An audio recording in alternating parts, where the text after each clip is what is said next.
तमाम तारीफें उस क्रिएटर के लिए जिसने इस यूनिवर्स को एक मकसद के तहत पैदा किया है। रिस्पेक्टेड जनाब जावेद अख्तर साहब, मिस्टर सौरभ द्विवेदी और respected audience, thank you all for being here today. आज की डिबेट में चूंकि हम बात करने वाले हैं डज गॉड एग्जिस्ट के टॉपिक पर, तो ये एक ऐसा टॉपिक है जिसके मुताल्लिक कोई भी डिसीजन लेने के लिए अलग अलग स्टैंडर्ड्स हो सकते हैं।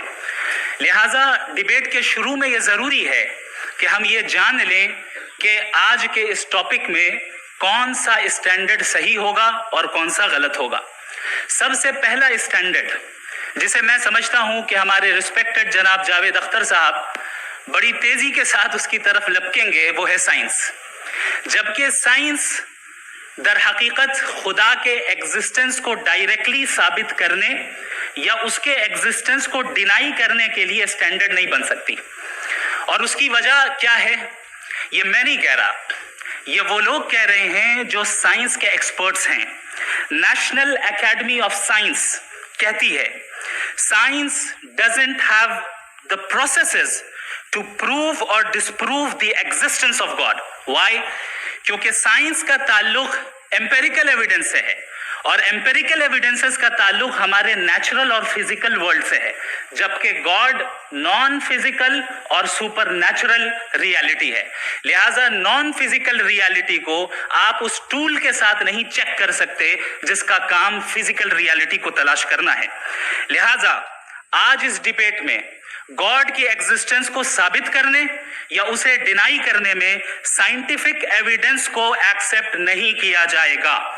दूसरा स्टैंडर्ड हो सकता है रेविलेशन, कि रेविलेशन के जरिए हम ये साबित करें कि गॉड एग्जिस्ट करता है या नहीं। लेकिन ये स्टैंडर्ड भी आज इररेलेवेंट है। क्यों? क्योंकि रेविलेशन मेरे नजदीक सोर्स ऑफ नॉलेज है, वैलिड सोर्स ऑफ नॉलेज है, लेकिन हमारे जावेद अख्तर साहब के नजदीक ये वैलिड सोर्स ऑफ नॉलेज नहीं है।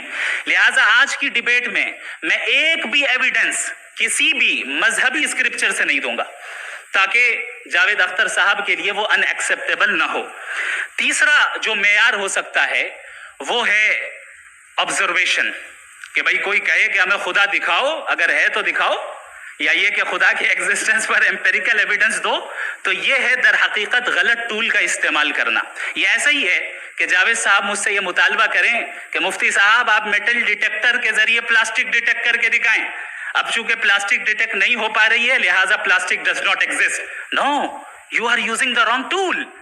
इस टूल से प्लास्टिक को डिटेक्ट नहीं किया जाता। लिहाजा मैं समझता हूं कि गॉड के एग्जिस्टेंस पर एम्पेरिकल एविडेंस का मुतालबा करना एक बचकाना मुतालबा है और हमारे रिस्पेक्टेड जनाब जावेद अख्तर साहब इस स्टेज से अब बहुत आगे निकल चुके हैं। अब बचता है एक ही स्टैंडर्ड और वो स्टैंडर्ड है अक्ल, लॉजिक, रीजनिंग। और यही वो स्टैंडर्ड है जिसके तहत गॉड की एग्जिस्टेंस को साबित किया जाएगा या गॉड की एग्जिस्टेंस को डिनाई किया जाएगा। लेकिन चूंकि ये बहुत इंपॉर्टेंट और सेंसिटिव टॉपिक है, इसलिए लॉजिकल आर्ग्यूमेंट भी ऐसा होना चाहिए जो डेफिनेटिव हो, इनडेफिनेटिव ना हो, जो 2 और 2 4 की तरह बिल्कुल वाजे हो, जिसे लॉजिकली रिजेक्ट करना पॉसिबल नहीं हो। फॉर एग्जाम्पल हम कहें हमारे रिस्पेक्टेड मिस्टर सौरभ साहब ये एक इंसान है और तमाम इंसान कॉन्शियस बीइंग है, लिहाजा नतीजा क्या निकला, हमारे सौरभ साहब भी कॉन्शियस बीइंग है। क्या ये इनडेफिनेट आर्ग्यूमेंट है या डेफिनेट आर्ग्यूमेंट है? ये डेफिनेट आर्ग्यूमेंट है।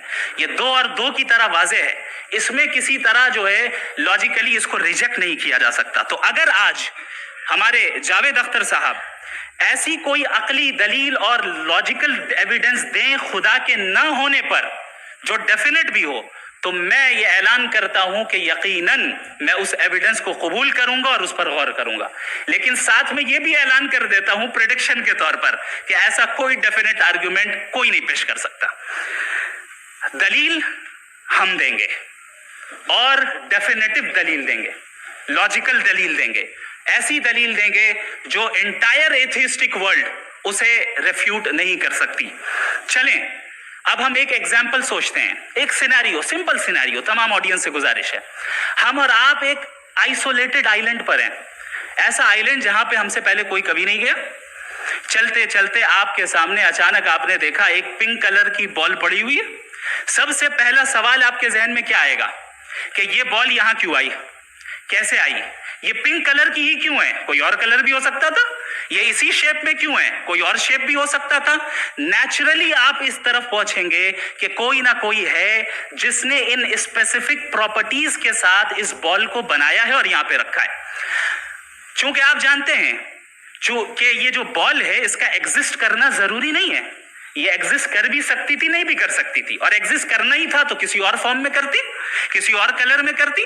अब आप इस बॉल को एक्सपैंड करते चले जाएं, एक्सपैंड करते चले जाएं, एक्सपैंड करते चले जाएं, यहां तक कि ये बॉल यूनिवर्स के साइज की हो जाए। बताइए कि क्या साइज के बढ़ जाने से सवाल बदल जाएगा? हरगिज नहीं बदलेगा। अभी भी सवाल रहेगा, ये यूनिवर्स कहां से आया, इन स्पेसिफिक प्रॉपर्टीज के साथ कहां से आया, क्यों आया, किसने बनाया, ये सवाल उस वक्त भी वैलिड रहेगा।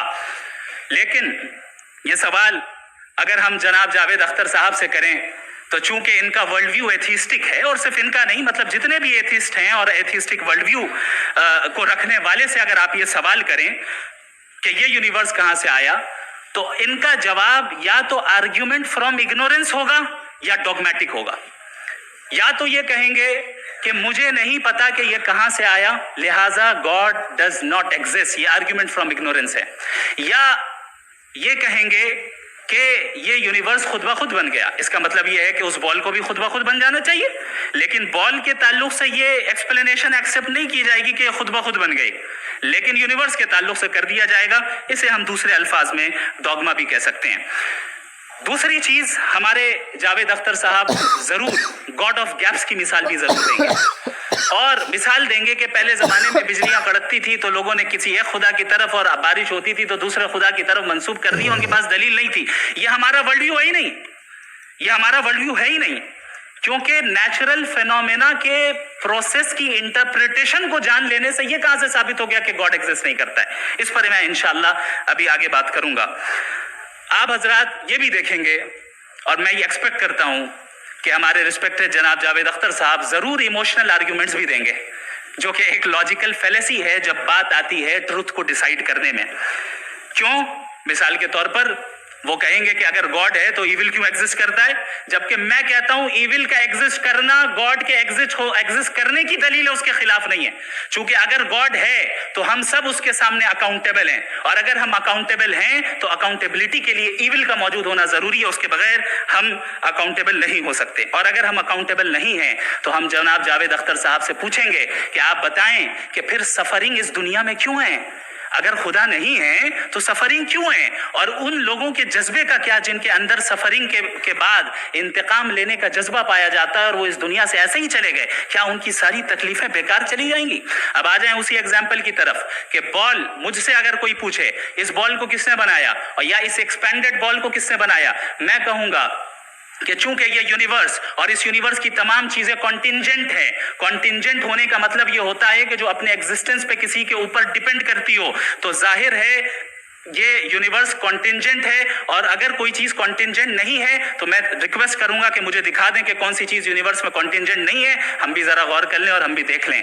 और जब कॉन्टिंजेंट चीजें मौजूद हैं तो फिलोसोफर्स की इस्तिलाह के मुताबिक, हम उस टर्मिनोलॉजी के मुताबिक हम उस जगह तक पहुंचते हैं और उस हस्ती तक पहुंचते हैं जिसे नेसेसरी बीइंग कहा जाता है, कि ये वो नेसेसरी बीइंग है जिसका मौजूद न होना नामुमकिन हो। क्योंकि अगर ये मौजूद ना हो तो सारी चीजें एग्जिस्टेंस में आएंगी ही नहीं, और ये सारी कॉन्टिंजेंट चीजें उसी के ऊपर डिपेंड करती हैं। अब अगर आप ये सवाल करते हैं कि फिर उस हस्ती को किसने बनाया, फिर उसका कॉज क्या है, फिर उसका कॉज क्या है, फिर उसका कॉज क्या है, और एंडलेसली चले जाएं, इसे हम कहते हैं इन्फिनिट रिग्रेस ऑफ कॉजेस, जो कि लॉजिकल है।